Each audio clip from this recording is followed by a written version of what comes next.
Следващата тема, на която искам да обърна внимание, това е погазването на Конституцията от самия Конституционен съд. Лишаването на 604 000 българи да упражнят правото си на глас и да бъдат чути относно това искат ли да приемем еврото в България или искат да остане българският лев като парична единица. Затова обаче ще дам думата на Емил Янков за малко повече подробности.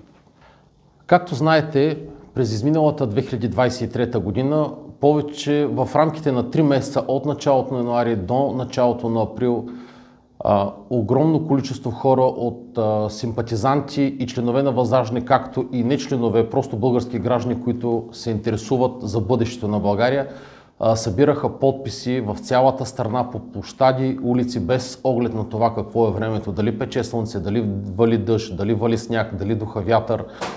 През цялото време бяхме изложени на атаки от така наречените демократи, било с вербални атаки или дори с физически нападения. Шатрата, на която събирахме в Пловдив подписи, беше нееднократно нападана, горена, събаряна, чупена и какво ли още не. Подобни ситуации имахме и в други градове в България, но да не се спирам на всеки един от тях. В продължение на тези 3 месеца доброволците, масата българи събрахме над 604 000 подписа, като разбира се не трябва да забравяме и подписите, които получихме от чужбина. Ние имахме подписи, идвайки от всички континенти, от всички краища на света.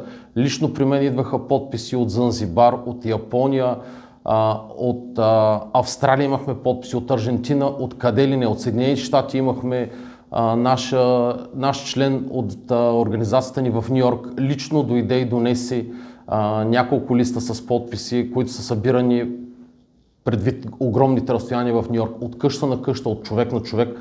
Представете си какви усилия са вложили тези хора, за да достигнем накрая до погазването на Конституцията, първо от българския парламент, който отхвърли категорично искането на 604 българи, въпреки 604 000 българи, въпреки че беше длъжен да гласува провеждането на референдум, да се стигне до 8 февруари тази година, 24-та, когато Конституционният съд погази брутално Конституцията и вече не е стожерна законността в страната.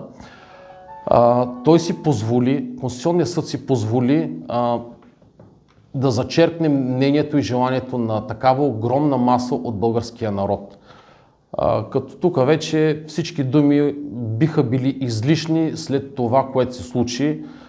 Защо ние искаме да се проведе такъв референдум и защо не ни се позволява?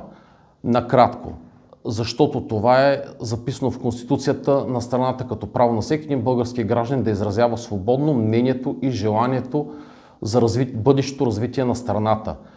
Такова важно решение като смяна на валутата не е решение, което може да бъде взето в кабинет на тъмно, през нощта или взето в чужда държава и в чужд град, било то в Брюксел, било в Ню Йорк, било в Москва или в който и да е друг град по света. Ние искаме решенията за българската независимост и за българското бъдеще, за бъдещето на нашите деца и внуци да се взимат тук в България, в София. Така че едно такова приемане би заробило България и без друго тежката икономическа обстановка, в която се намира нашия народ, ще стане още по-тежка. Много икономисти го отчитат като факт, дори бащата на валутния борд Стив Ханке казва в едно интервю: вие българите имате прекрасна валута левът, не го пипайте.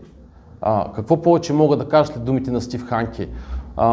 На всички е ясно, че ние ще загубим последната ни независимост, която ни е останала, последния стъп на българската независимост, а именно българската финансова независимост.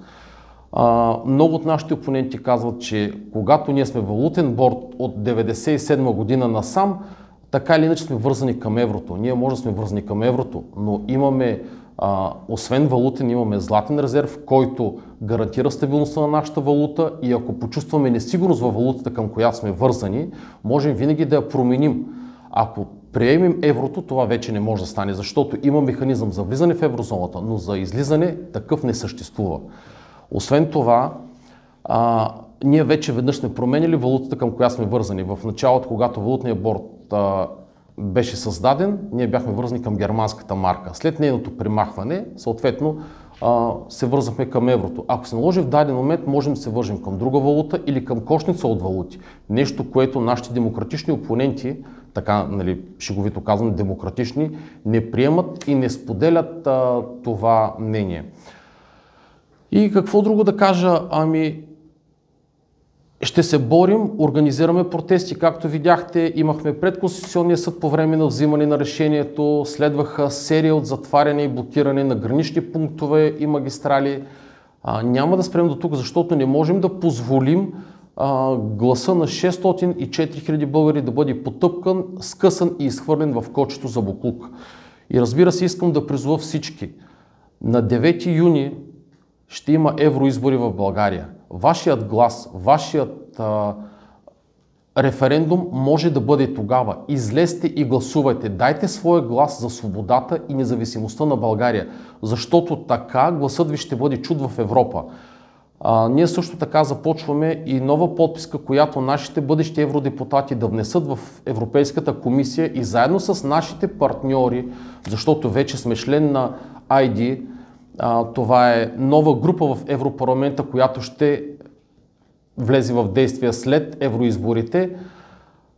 Ще окажем натиск върху Европейската комисия, за да бъде проведен такъв референдум в България. Така че призовавам всички, излезте и гласувайте на евроизборите за свободата и за България.